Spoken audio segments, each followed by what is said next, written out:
Okay. Route 2. Pay the bill. The trouble really started 6 months back during those weird 3 weeks of school between Thanksgiving and winter break. Scoob's got no idea why, but over the course of that stretch, Bryce Benedict, a kid Scoob used to be friends with, until he started playing footy ball and got too big for his britches, Gma likes to say, started picking on Shanice's little brother Drake. Drake has epilepsy, which was never a big deal until Bryce's antics began. Things started pretty light. Bryce would make unnecessary detours past Scoob, Shanice, and Drake's table in the cafeteria to tap Drake on the back of the head as he'd shout, "Sup, Drakey Drake!" loud enough for the whole room to hear. After a few days of this, the tapping turned to shoving, turned to smacking. There was one morning Bryce hit so hard, Drake cried out in pain. The nearest teacher hadn't been paying attention. If she had been, Bryce probably wouldn't have done it. But when she turned to see what happened, Bryce was gone and Drake said nothing. So no one else said anything either. The following day, Bryce cornered Drake in the hallway to taunt him. Scoob arrived just as Drake's arms jerked off their own accord, and he dropped all the books he was holding. Of course, Bryce found this, and Shanice's protective punch in the chest, hilarious. He shoved Drake's shoulder hard and walked off just as Scoob rushed over to help Shanice and Drake with the books. As they gathered everything, Scoob could tell Drake was fighting with everything he had to keep from crying. Shanice was crying. For the first time in his life, Scoob experienced a violent urge. He wanted to smack Bryce upside his fat head. Phew, Grandma says as Scoob relays the story to her over an early dinner. They're at a place called Damn Yankees, and the lemon pepper rings truly are smokin', just like the menu says. Decor is a bit country, rodeo posters and horseshoes and cowboy hats all over the walls, lassos and saddles hanging from the ceiling. There's even a mounted bull's head, massive horns menacing outstretched. Can't blame ya, Scooba-Doob, Gma continues. Scoob sighs. Grateful some grown-up in his life seems to understand. I knew you'd get it, Gma, because she always does. What does Drake have to say, Gma asks. He shrugged it off, said he's just being a bully, which made me even madder. I bet. Hard seeing someone you care about brush off that kind of thing, ain't it? Scoob nods. It really is. As the days wore on, Bryce's taunting got more intense. One day after school, Shanice confided in Scoob that Drake hadn't been sleeping real well, that he'd been having bad dreams, and she was pretty sure they had to do with Bryce picking on him, that he'd been having more seizures despite taking his medicine like he was supposed to. That's when I started noticing that Drake would, blank out at random times. Scoob says to Gma. There was even a day someone was talking to him at the lunch table and he didn't respond, just sat staring straight ahead. People had looked around at each other and started whispering. And on Drake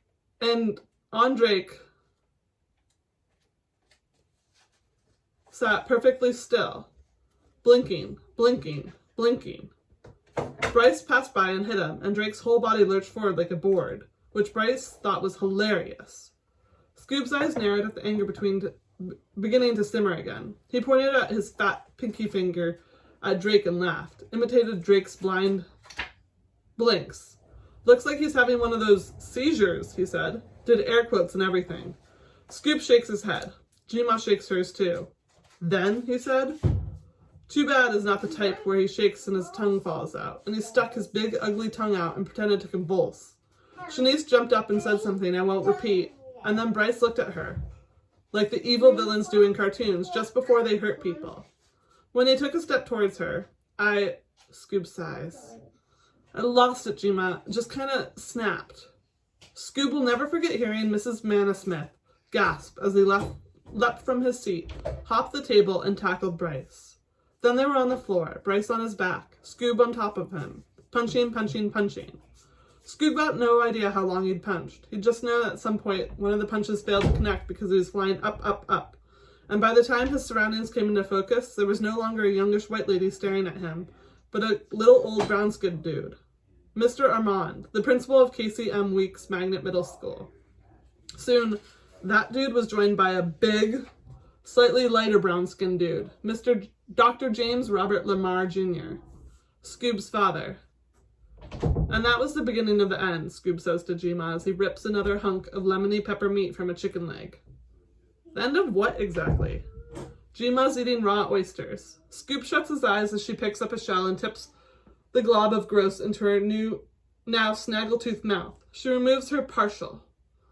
The thought of the false teeth currently chilling in the purple glitter container inside Gma's purse almost grosses Scoob out as much as the oysters.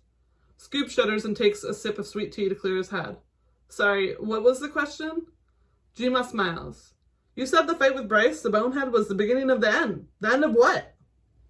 Oh, Scoob says, lowering his eyes to his near-empty plate. The end of, well, Dad's faith in me, I guess. Not that Dad would listen to Scoob when Scoob tried to explain why he did it. You think that a police officer will care about you, defending a friend, when they toss you in jail for aggravated assault? Dad said on the way home from school, to begin Scoob's 3-day suspension. You can't react violently to someone else's words, especially someone like Bryce. When boys like you, he pointed to the brown back of Scoob's hand, hit boys like him. He opened his own hand and pointed to his pale palm. The punishment is harsher than the fallout, and the fallout is infinitely worse, William. Scoob will never forget Dad's look of disappointment. Seems a tad extreme, don't you think? Gma says, plucking Scoob back to the present. He shakes his head. Not really. He used to tell me he had faith in me all the time, but now he acts like I'm some kind of hardened delinquent. It's like he thinks there's no hope for me or something. Won't even look me in the eye anymore. Especially since that other incident. The one with the computers? Yep. Gma doesn't press further, which Scoob is thankful for. He doesn't really want to get into that right now. He takes another swig of sweet tea to swallow the little ball that's risen in his throat. This is the first time he's spoken aloud about the way Dad's been to him lately. Kind of makes him want to cry, but he won't. Though he can totally feel Gma looking at him, and he knows that from the way the hairs on the back of his neck are rising, she's doing that thing where she tries to see inside his head. If he looks at her now, she'll see the other mess. Scoob's frustration over the fact that Bryce wasn't punished. His annoyance that all the teachers look at him like he's a lit stick of dynamite now, despite the fact that Bryce is still terrorizing people. They're not Drake anymore. His anger over the unfairness of the whole situation swirling around behind Scoob's eyes, and she'll drag it all out of him. But he doesn't want to tell her any of that. Right now, Scoob just wants to get back into Gma's fancy new drivable home and go. Go and never look back. He pulls himself up straight and lifts his chin. That's when he notices an older white man and a baseball cap a few tables over looking between him and Gma like they're some alien beings. Yeah, kids at school used to ask questions when they'd see Scoob and Gma together. He's black and she's white, but this feels different. Less about curiosity and more disdainful. And that guy is not the only one. Bouncing his eyes around the room, Scoob realizes a bunch of people are looking at him and Gma funny. One lady he makes eye contact with openly sneers at him like he's done something wrong. Like he is something wrong, even. It's the same way Dad looked at him when he stepped into Mr. Armand's office the first time after the fight. His hand tightens around his damp glass of tea, which he'd really like to pick up and lob at the woman, give her a reason to look at him the way she is. Gma's warm hand squeezes Scoob's other one, which is resting on the table in a fist. He locks eyes with her and she smiles. His chest unclenches a little. What do you say we blow this popsicle stand, huh? She asks him. We've eaten our fill. Now time to eat some road. Scoob nods and grins. Sounds disgusting, Gma, but okay. As they make their way outside, Gma turns to him and says, These small towns are really something, aren't they? That's backwards, as Sir G-Pop used to say. But that's all right. She doesn't say anything else, and Scoob doesn't respond. But as they pull away from Damn Yankees, it hits him.